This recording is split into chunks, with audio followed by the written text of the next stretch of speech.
Seguimos con Berger y Luckmann y estamos en la parte 1, terminando el apartado de socialización primaria. El carácter de socialización primaria también resulta afectado por las exigencias del acopio de conocimiento que debe transmitirse. Ciertas legitimaciones pueden requerir un grado más alto de complejidad lingüística que otras para ser comprendidas. Podríamos calcular, por ejemplo, que un niño necesitaría menos palabras para comprender que no debe masturbarse porque eso causa enojo a su ángel guardián, que para comprender el argumento de que la masturbación interferirá su ajuste sexual posterior. Los requerimientos del orden institucional general afectarán además la socialización primaria. Se requieren diferentes habilidades en diferentes edades en una sociedad por oposición a otra o aún en diversos sectores de la misma sociedad. La edad en la que en una sociedad puede considerarse conveniente que un niño aprenda a conducir un automóvil puede ser en otra sociedad aquella en la que se supone que ya habrá matado a su primer enemigo. Un niño de clase alta puede enterarse de los hechos de la vida a la edad en que un niño de clase baja domina los rudimentos de la técnica del aborto. O también, un niño de clase alta puede sentir sus primeros estremecimientos de emoción patriótica más o menos a la edad en que su contemporáneo de clase baja experimenta por primera vez el odio a la política y a todo lo que ésta representa. La socialización primaria finaliza cuando el concepto del otro generalizado y todo lo que esto comporta se ha establecido en la conciencia del individuo. A esta altura ya es miembro efectivo de la sociedad y está en posesión subjetiva de un yo y un mundo. Pero esta internalización de la sociedad, la identidad y la realidad no se resuelven así como así. La socialización nunca es total y nunca termina. Esto nos presenta otros dos problemas para resolver. Primero, ¿cómo se mantiene en la conciencia la realidad internalizada en la socialización primaria? Y segundo, ¿cómo se efectuarán otras socializaciones, las secundarias, en la biografía posterior del individuo? Examinaremos estos problemas en orden inverso. Punto B. Socialización secundaria. Resulta posible concebir una sociedad en la que no se produzca otra socialización después de la primaria. Dicha sociedad tendría, por supuesto, un acopio de conocimiento muy sencillo. Todo el conocimiento sería relevante en general variando de los diferentes individuos solo en lo referente a sus perspectivas de aquel. Esta concepción resulta útil para plantear un caso limitativo, pero no existe ninguna sociedad dentro de las que conocemos que no posea cierta división del trabajo y, concomitantemente, cierta distribución social del conocimiento. Por lo que, mientras así ocurra, la socialización secundaria se vuelve una necesidad. La socialización secundaria es la internalización de submundos institucionales o basados sobre instituciones. Su alcance y su carácter se determinan, pues, por la complejidad de la división del trabajo y la distribución social concomitante del conocimiento. Por supuesto que también el conocimiento relevante en general puede estar distribuido socialmente, por ejemplo, en forma de versiones basadas sobre la clase, pero a lo que aquí nos referimos es a la distribución social del conocimiento especializado, que surge como resultado de la división del trabajo y cuyos portadores se definen institucionalmente. olvidando por un momento sus otras dimensiones. Podemos decir que la socialización secundaria es la adquisición del conocimiento específico de roles, estando estos, directa o indirectamente, arraigados en la división del trabajo. Existe cierto justificativo para una definición tan restringida, pero con eso no se ha dicho todo. La socialización secundaria requiere la adquisición de vocabularios específicos de roles, lo que significa, por lo pronto, la internalización de campos semánticos que estructuran interpretaciones y comportamientos de rutina dentro de un área institucional. Al mismo tiempo, también se adquieren comprensiones tácitas, evaluaciones y coloraciones afectivas de estos campos semánticos. Los submundos internalizados en la socialización secundaria son generalmente realidades parciales que contrastan con el mundo de base, adquirido en la socialización primaria. Sin embargo, también ellos constituyen realidades más o menos coherentes, caracterizadas por componentes normativos y afectivos a la vez que cognitivos. Además, los submundos también requieren por lo menos los rudimentos de un apartado legitimador, acompañados con frecuencia por símbolos, rituales o materiales. Por ejemplo, puede surgir una diferenciación entre los soldados de infantería y de caballería. Estos últimos, es decir, los de caballería, recibirán un adiestramiento especial que probablemente comportará algo más que aprender las habilidades puramente físicas que se necesitan para manejar caballos militares. El lenguaje de la caballería se volverá muy diferente del de la infantería. Se construirá una terminología referente a los caballos, sus cualidades y usos y a las situaciones que surjan con motivo de la vida de la caballería, todo lo cual no resultará del todo relevante para el soldado de infantería. La caballería también usará un lenguaje diferente en más de un sentido.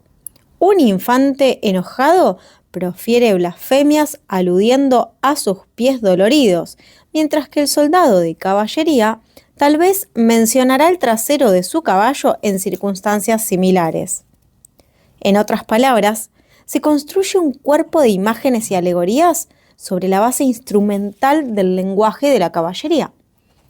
Este lenguaje específico de un rol lo internaliza in toto el individuo cuando se adiestra para el combate ecuestre. Llega a ser un hombre de caballería no solo cuando adquiere las habilidades necesarias, sino cuando se vuelve capaz de entender y usar dicho lenguaje. Puede entonces comunicarse con sus compañeros de cuerpo en alusiones muy significativas para ellos, pero completamente inteligibles para los soldados de infantería. Se da por sobreentendido que este proceso de internalización involucra identificación subjetiva con el rol y sus normas apropiadas. Soy un jinete. Un hombre de caballería nunca permite que su enemigo vea la cola de su cabalgadura. Nunca dejes de recordarle a una mujer el contacto de las espuelas. Quien cabalga rápido en la guerra también es rápido en el juego, etc. Cuando haya necesidad, este cuerpo de significados será sustentado por legitimaciones que van desde las sencillas máximas como las que hemos citado hasta las más complicadas construcciones mitológicas. Finalmente, puede existir una variedad de ceremonias y objetos físicos representativos como la celebración anual de la fiesta del dios caballo, en la que todas las comidas se hacen a caballo y los jinetes recién iniciados reciben los fetiches de cola de caballo para lucir alrededor del cuello. El carácter de una socialización secundaria, como la citada, depende del estatus del cuerpo de conocimiento de que se trate dentro del universo simbólico en conjunto. Se necesita entrenamiento para conseguir que un caballo tire de un carro de abono o para luchar montado sobre él en el combate. Pero una sociedad que limita el uso de los caballos nada más para tirar de los carros de abono, no es probable que embellezca esta actividad con rituales o fetichismos elaborados, ni tampoco es probable que los encargados de realizar esta tarea se identifiquen con su rol de manera profunda. En esos casos, las legitimaciones han de ser probablemente de índole compensatoria. Así pues, existe una gran variabilidad histórico-social en las representaciones que comporta la socialización secundaria. Sin embargo, en la mayoría de las sociedades, la transición de la socialización primaria a la secundaria va acompañada de ciertos rituales. Los procesos formales de la socialización secundaria se determinan por su problema fundamental. Siempre presupone un proceso previo de socialización primaria, o sea, que debe tratar con un yo formado con anterioridad y con un mundo ya internalizado. No puede construir la realidad subjetiva ex nihilo.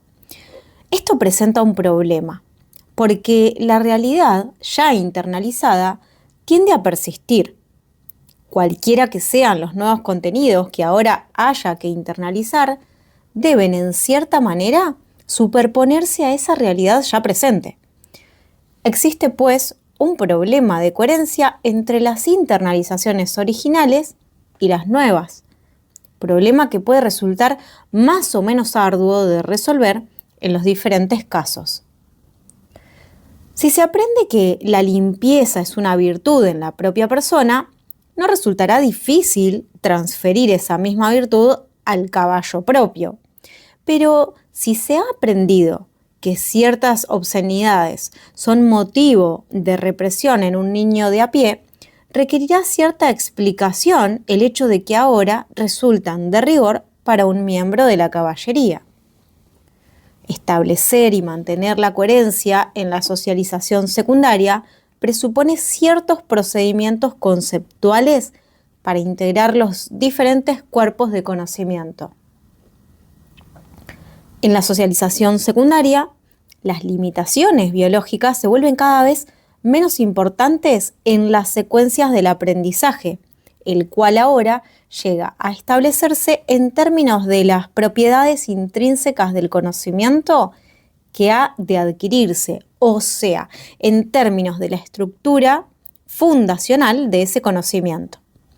Por ejemplo, para aprender ciertas técnicas de la caza, primero hay que aprender a escalar montañas, o para aprender cálculo matemático, primero hay que aprender álgebra. Las secuencias del aprendizaje pueden también manejarse según los intereses creados de quienes administran el cuerpo de conocimiento. Por ejemplo, puede estar establecido que hay que aprender la adivinación por las entrañas de los animales antes que hacerlo por el vuelo de los pájaros, o que hay que obtener un diploma de la enseñanza media antes de poder inscribirse en una escuela para embalsamadores, o que se debe aprobar un examen de gaélico antes de poder aspirar a un puesto en la administración irlandesa. Esas estipulaciones son extrínsecas al conocimiento requerido pragmáticamente para desempeñar los roles de adivinador, embalsamador o empleado de administrativo irlandés. Se han establecido institucionalmente para realzar el prestigio de los roles en cuestión o para conformar otros intereses ideológicos. La preparación que da una escuela primaria puede servir perfectamente para cumplir el plan de estudios de una escuela de embalsamadores, y los empleados administrativos irlandeses pueden desempeñar sus tareas normales valiéndose del idioma inglés. Hasta pueden ocurrir que las secuencias del aprendizaje así manipulado sean pragmáticamente disfuncionales. Por ejemplo, puede estipularse que se necesita el antecedente de una cultura general impartida por un college antes de aprender la carrera profesional de sociólogo investigador, aunque esta actividad podría realizarse realmente con mayor eficacia si no se tuviera el lastre de una cultura de esa índole. Mientras que la socialización primaria no puede efectuarse sin una identificación con carga emocional del niño con sus otros significantes, la mayor parte de la socialización secundaria puede prescindir de esta clase de identificación y proceder efectivamente con la sola dosis de identificación mutua que interviene en cualquier comunicación entre los seres humanos. Dicho más rudimentariamente, es necesario amar a la propia madre, pero no a la maestra propia. La socialización en la vida posterior comienza típicamente a adoptar una afectividad que recuerda la niñez cuando busca transformar radicalmente la realidad subjetiva del individuo. Esto plantea problemas especiales que analizaremos un poco más adelante. En la socialización primaria, el niño no aprende a sus otros significantes como funcionarios institucionales, sino como mediadores de la realidad tout court. El niño internaliza el mundo de sus padres como el mundo y no como perteneciente a un contexto institucional específico. Algunas de las crisis que se producen después de la socialización primaria se deben realmente al reconocimiento de que el mundo de los propios padres no es el único mundo que existe, sino que tiene una ubicación social muy específica, quizá basta con una connotación peyorativa. Por ejemplo, cuando el niño es más grande, llega a reconocer que el mundo representado por sus padres, el mismo que él había tomado por establecido como realidad inevitable, resulta ser, de hecho, el mundo de los campesinos ignorantes y de la clase baja. En la socialización secundaria suele aprenderse el contexto institucional. Huelga aclarar que esto no precisa necesariamente una comprensión sofisticada de todas las implicaciones del contexto institucional. Con todo, el hijo de los campesinos incultos, para seguir con el mismo ejemplo, aprende verdaderamente a su maestro de escuela como funcionario institucional de una manera como nunca aprendió a sus padres y comprende el rol que desempeña el maestro como representante de significados institucionalmente específicos. Por ejemplo, los de la nación en oposición a la región, los del mundo de clase media nacional en oposición a su ambiente hogareño de clase baja, los de la ciudad en oposición al campo. Por consiguiente, la interacción social entre maestros y educandos puede formalizarse. Los maestros no tienen por qué constituir otros significantes en ningún sentido de la palabra. Son funcionarios institucionales con la tarea formal de transmitir conocimiento específico. Los roles de la socialización secundaria comportan un alto grado de anonimato, vale decir, se separan fácilmente de los individuos que los desempeñan. El mismo conocimiento que enseña un maestro de tantos puede enseñarlo otro. Cualquier funcionario de su tipo podría enseñar ese tipo de conocimiento. Los funcionarios individuales pueden, por supuesto, diferenciarse subjetivamente de diversas maneras, porque sean más o menos simpáticos o porque enseñen mejor o peor la aritmética, etc. Pero, por principio, son intercambiables. Esta formalidad y este anonimato se vinculan, por supuesto, al carácter afectivo de las relaciones sociales en la socialización secundaria. Como quiera que sea, su consecuencia más importante consiste en atribuir al contenido de lo que se aprende en la socialización secundaria una inevitabilidad subjetiva mucho menor que la que poseen los contenidos de la socialización primaria. Por lo tanto, el acento de realidad del conocimiento internalizado en la socialización secundaria se descarta más fácilmente. O sea, el sentido subjetivo de que estas internalizaciones tienen realidad es más fugaz. Se necesitan fuertes impactos biográficos para poder desintegrar la realidad masiva internalizada en la primera infancia. Pero estos pueden ser mucho menores para poder destruir las realidades internalizadas más tarde. Además, resulta relativamente fácil dejar a un lado la realidad de las internalizaciones secundarias. El niño vive de buen o mal grado en el mundo, tal como lo definen sus padres, pero puede dar la espalda con alegría al mundo de la aritmética. No bien abandona el salón de clase. Esto posibilita el separar una parte del yo y su realidad concomitante como algo que atañe solo a la institución específica del rol de que se trata. El individuo establece, pues, una distancia entre su yo total y su realidad por una parte y el yo parcial específico del rol y su realidad por la otra. Esta importante proeza solo es posible después de que se ha efectuado la socialización primaria. Expresado nuevamente en forma rudimentaria, al niño le resulta más fácil esconderse de su maestro que de su madre. Inversamente, puede decirse que el desarrollo de esta capacidad de esconderse constituye un aspecto importante del proceso para llegar a la adultez.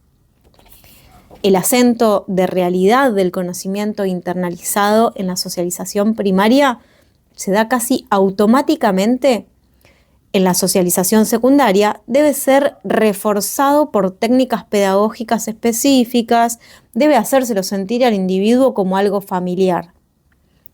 Esta palabra resulta sugerente porque la realidad original de la niñez es el hogar y se plantea por sí sola en cuanto tal, inevitablemente y por así decir, naturalmente. En comparación con ella, todas las realidades posteriores son artificiales.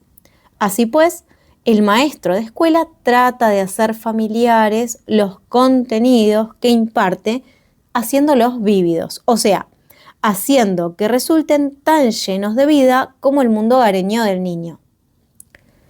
Relevantes, o sea, vinculándolos con las estructuras de relevancia ya presentes en el mundo hogareño, e interesantes, induciendo a la atención del niño a separarse de sus objetos naturales para fijarse en estos más artificiales. Estas maniobras constituyen una necesidad, porque ahí ya se alza una realidad internalizada que persiste en el camino de nuevas internalizaciones. El grado y el carácter preciso de estas técnicas pedagógicas variará de acuerdo con las motivaciones que tenga el individuo para la adquisición del nuevo conocimiento. Cuanto más logren estas técnicas volver subjetivamente aceptable a la continuidad entre los elementos originarios del conocimiento y los elementos nuevos, más prontamente adquirirán el acento de realidad. Una segunda lengua se adquiere construyendo sobre la realidad ya establecida de la lengua materna. Durante largo tiempo, cada elemento del nuevo idioma que se está aprendiendo se retraduce continuamente a la lengua propia. Únicamente en esta forma puede empezar a cobrar alguna realidad la nueva lengua. A medida que esta realidad llega a quedar establecida por derecho propio, puede ir prescindiéndose poco a poco de la retraducción para adquirir la capacidad de pensar en el nuevo idioma. Sin embargo, es raro que una lengua aprendida en la vida posterior alcance la realidad inevitable y autoevidente que posee la primera lengua aprendida en la niñez. De ahí deriva, por supuesto, la cualidad afectiva que tiene la lengua materna. Mutatis mutandis, las mismas características de construir sobre la realidad familiar, relacionándose con ella a medida que el aprendizaje avanza y quebrando luego esta relación, pero muy lentamente pertenecen a otras secuencias del aprendizaje en la socialización secundaria. Bueno, en el próximo audio continuamos con la conclusión de la socialización secundaria.